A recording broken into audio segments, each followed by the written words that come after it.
So, I wanted to share on how to live your experiment when you have a trauma background and PTSD. When you're somebody who has PTSD, something can be correct for you based on your inner authority, but that thing that's correct can be a trigger, can have wounding around it, can have trauma around it. I'll use social anxiety as an example. If you're somebody who has a split, a single split, a triple split, a quadruple split, whatever kind of split. And even if you have single definition, you know, connecting and being around others, being in relationship with others can be correct for you. But what if people were a source of trauma to you, especially early on in life? We're talking about kids who grew up with abusive parents, who learned that people are a source of danger. This is what their body and their nervous system learned from their life experiences. So for those in the human design community living their experiment, something can be correct, but it can feel horrible. It can feel re-traumatizing. And how do you deal with that? So to know how to deal with that, it takes knowledge of certain things. The first thing is what PTSD really is and what causes it. This is information that not very many people know or have access to. It's information that, as a 5-1, as an investigator with a first color mind, which is who and what I am, I'm an investigator with a first color mind. It's taken me years of seeking to find this information. And I was able to find it because I needed it, because of my trauma background, and because of my design, right? I'm designed to find the things that can't be found. I have the second tone, knowing that if I look long and hard enough, I can find the things that others can't. I've had chronic mystery, I'll put it in air quotes, mystery illness for most of my life now. And it wasn't until I got really sick in 2017 that I started looking for answers. The doctors couldn't give me any answers because it was a mystery illness. So I started searching. This is what I'm designed to do. Started searching. It took me years and years of trying different things. I tried acupuncture, genetic testing, all the diets, GAPS diet, paleo diet, vegan diet, vegetarian diet. Tried all these different things and nothing worked. Nothing really had any answers, and the things that I tried didn't work. And at some point I came across something that did have answers, that did work. That thing is medical medium information. This is information about the human body and how it functions that was given to a man named Anthony William from a spirit that he calls the spirit of compassion. And the spirit told Anthony that the true cause of PTSD is a lack of available glucose to the brain when someone is in a situation that they perceive as dangerous. This is an explanation for why two people can be in the same event. Two people can be in a car accident One walks away and has, they can drive the next day or be in a car and they're fine. They have no PTSD. But the person who was in in the car with them when the accident occurred, after the accident, they have a lot of fear come up around being in a car or driving. This is why the person who doesn't have any PTSD had ample glucose storage. The other one didn't. So this is the first part of understanding why your body is responding yes, but simultaneously seemingly no, right, to something. I'm a manifesting generator, so my sacral can light up about something, but if it's something I've experienced trauma around, and because I have PTSD, my body is simultaneously freaking out. I'm getting anxiety, I'm feeling shaky, I'm feeling my heart's beating too fast, all these different things. And the reason I'm feeling that is because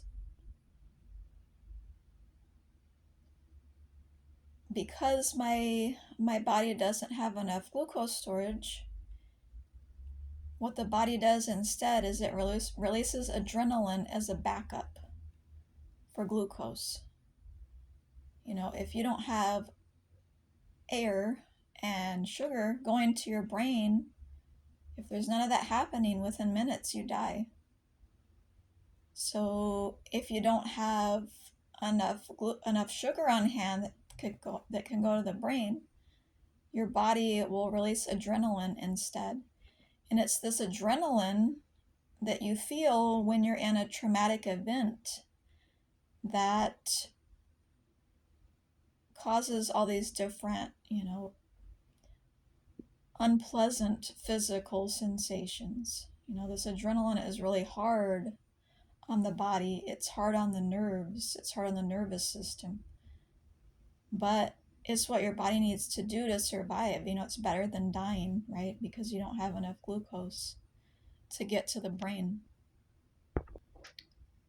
So this gives you a whole new understanding about what PTSD is. It's not a personal failing. It's not that, you have some mental health thing going on, that you're in some way a more fearful or a more sensitive person, emotionally or mentally speaking. This is a physical thing. This is a physical deficiency that you have, that this is what's happening with PTSD. It's not a personal failing. It's not a personality difference or a personality failing. It's a physiological survival mechanism that's taking place.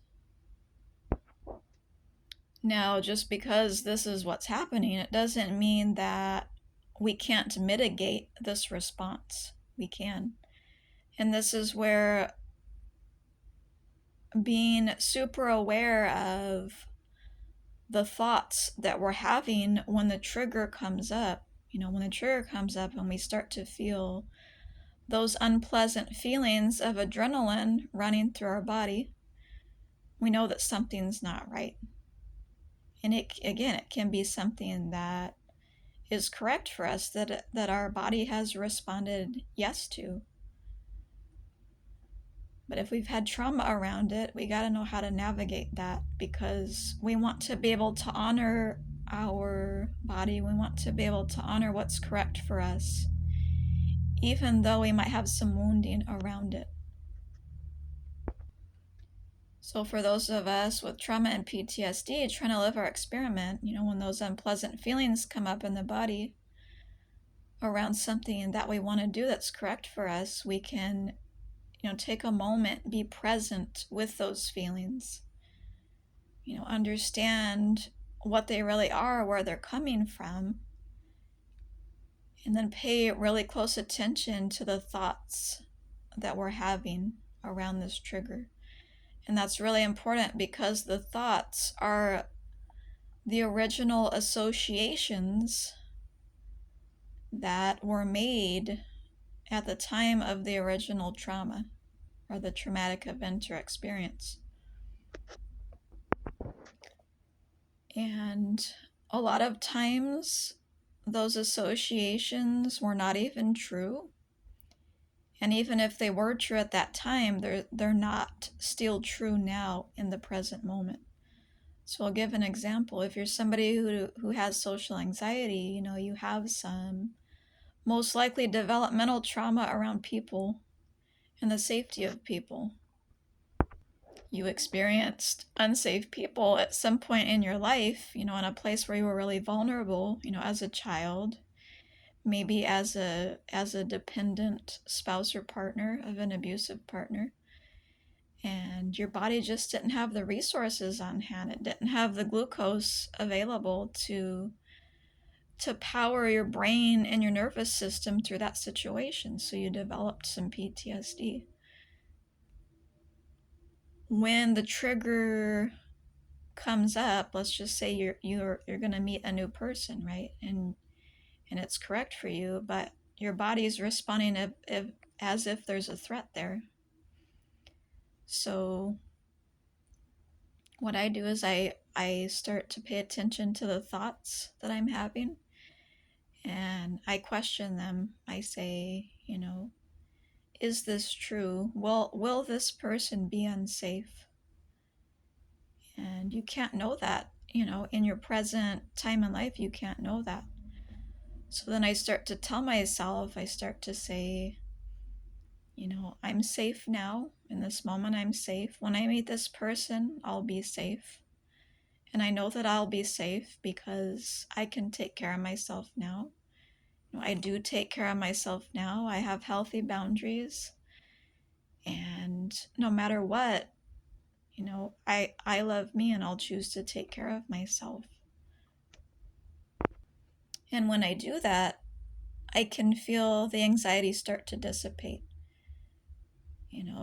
We have the ability with our conscious mind to speak to different organs and glands in our body.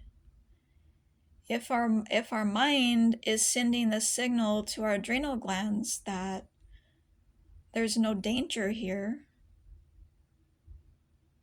the adrenal glands start to calm down. They stop producing that adrenaline. They realize that there's no danger, that they don't need to be doing that.